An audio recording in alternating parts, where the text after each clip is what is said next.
kulle koo maaf narraa fagaatta maaf teessa fuulleessa.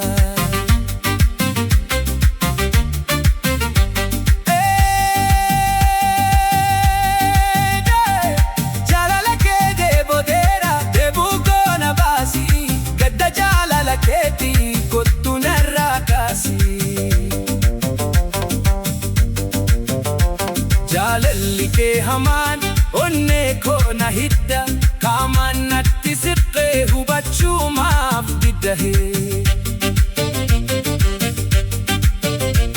Natti siqi maaloo halaala maaf teessa atoo galma qabdaa onnee kan koo keessa.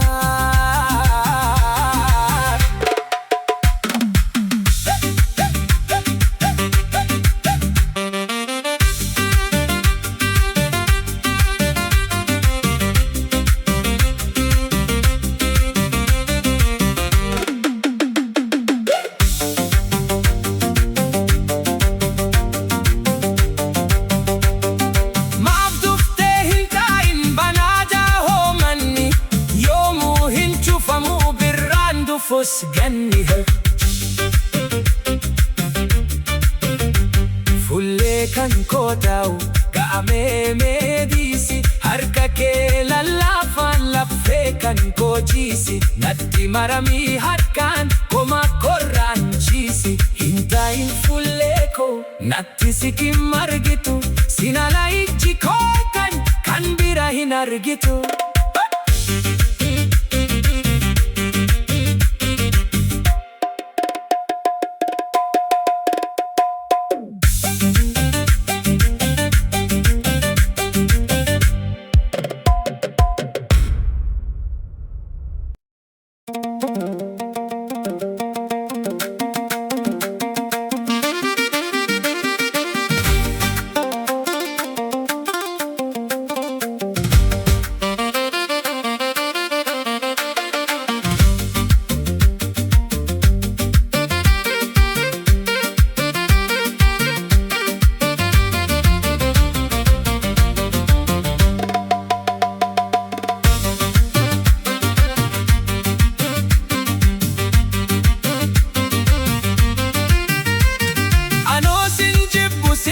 Ni beekta kulle koo maaf narraa fagaatta maaf teessa fuulleessa.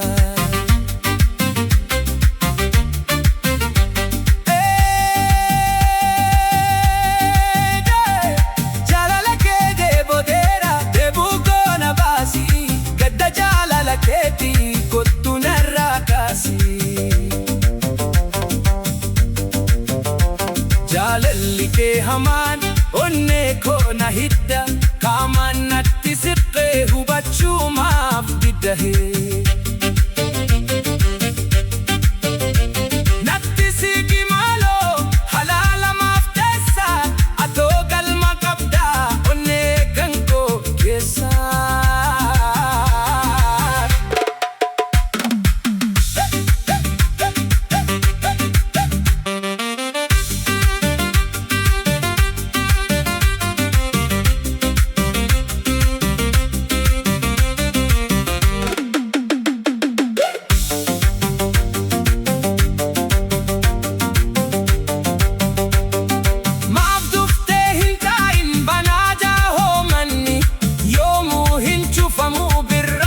Fos ganni